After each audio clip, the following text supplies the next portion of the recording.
Good morning, afternoon, or night. Today is a continuation of yesterday's video, or whatever we do this. This is a little bit different because we got something new here. Typically, I'm going to zoom back out. The stuff we were working on earlier had no index here, right? Remember, there's no index here. But there really is a number there, right? The number that's supposed to be there is 2. It's just an assumed 2. That being said, that's when we say, hey, when we break this stuff down,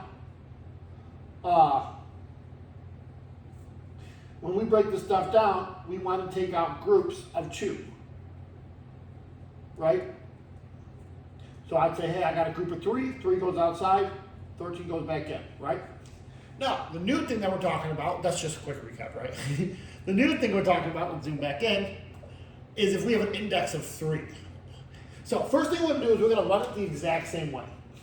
We're going to break it down like we've been breaking it down. I'm going to break this down into 8 and 5, break down 8 into 4 and 2, break down 2 into 2 and 2, right?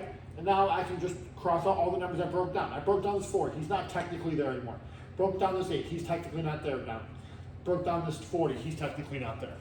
So, but what I can do is I can rewrite all my factors from smallest to biggest.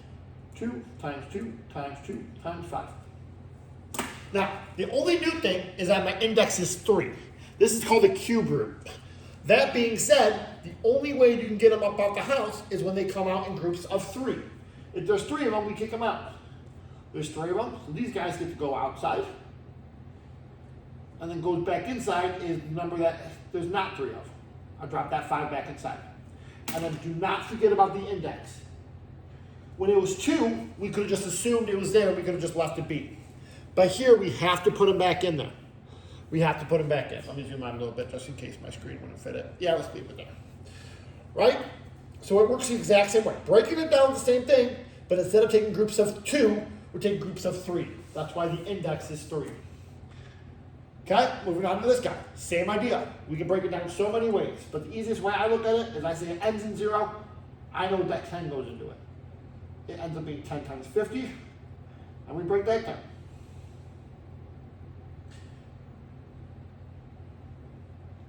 Right? The breakdown part is nothing new to us, so we should know how to do that. The new thing is that all we want to do is make sure I list out all my factors in order. I like order, that way you can clearly see what we have groups of. And as we can see, we got a group of 5s, don't we? So these 5s get to do what? They get to leave the house because they are a trio. They made it big. And there was a group of 3 of them, right? That's why we put that 3 on the index. Now, what do we have left? Well, left we have 2 times 2, so we get to put those guys right back in the house. There's not 3 of them, so they don't get to come out. And then we just put it right back together. Make sure that if we know what 2 times 2 is, let's just evaluate it instead of trying to get everybody to guess, hey, what is 2 times 2? What is 2 times 2? We know what it is. So we're just going to write what it is, okay? Nothing too difficult here, okay? So as I walk through these, try to pause the video and see if you can beat me to it, okay? Because I just want to do as many examples as possible. Next one, when I look at 162, I know I'm just speeding through these, it's just because on the video you can pause whenever you feel like I'm going too fast. I'm going to break up 162. Well, I know that 2 goes into it, because 2 goes into if the last digit's even, 2 goes into it. And then I just slowly break it down in the numbers I know how to deal with, okay? Test your number sense. Don't just be like, hey, I have no idea. Test your number sense, see if it works out. Theorize that 2 goes into it, and then double check if 2 goes into it. Just check if you can divide 2 into 162, and go from there. And now what I got here is I got a 2. I got 3 times 3 times 3 times 3. And now what I see is I got 3 3s in the middle. So I get a 3 to come out, and who has to be left back in the house? Well, this 2's got no friends. He comes back inside. This 3, all his friends left him, but since there's not 3 of them, he can't leave. We can only take out groups of 3. Deal? Deal. Sure, those are the easier ones, I feel. Hopefully nobody tries calling me. I forgot to put this on Do Not Disturb. But nobody calls me anyway, so I think we're in a pretty good spot. Okay, let's put that in there. Right there, look how beautiful that is. All right, let's try a new one. Go this way, go down. Oh, that doesn't work. Move this down. Ah, hey, look at us go. I'm trying to like reverse engineer it. Perfect. Now this one's different because it has a negative sign.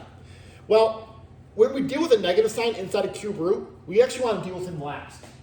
The rule about cube roots is no matter what, if you have a negative inside there, he's just going to come out at the end, okay? We're just going to pull him out at the end.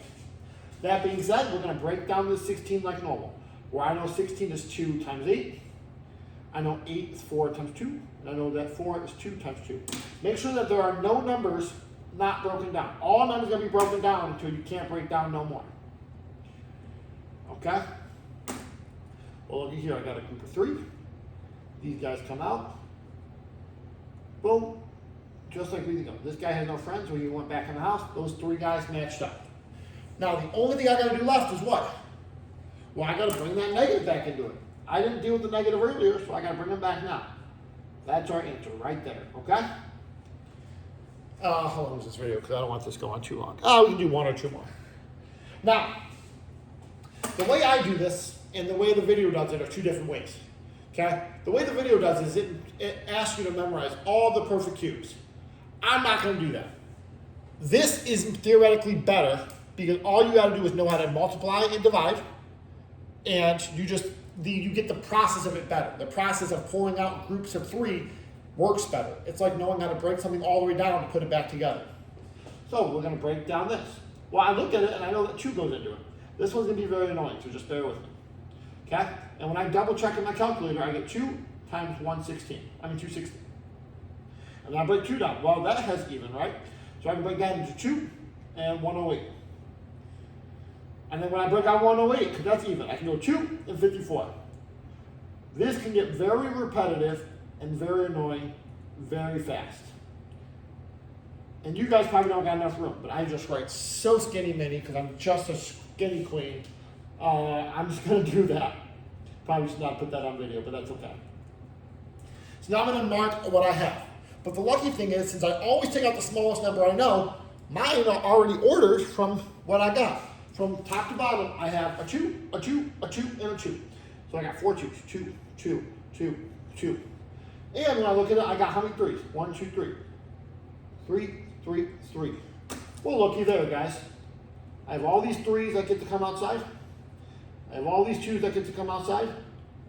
And who gets left inside? This lonely 2 gets left inside. And we put the index on. Do not forget the index.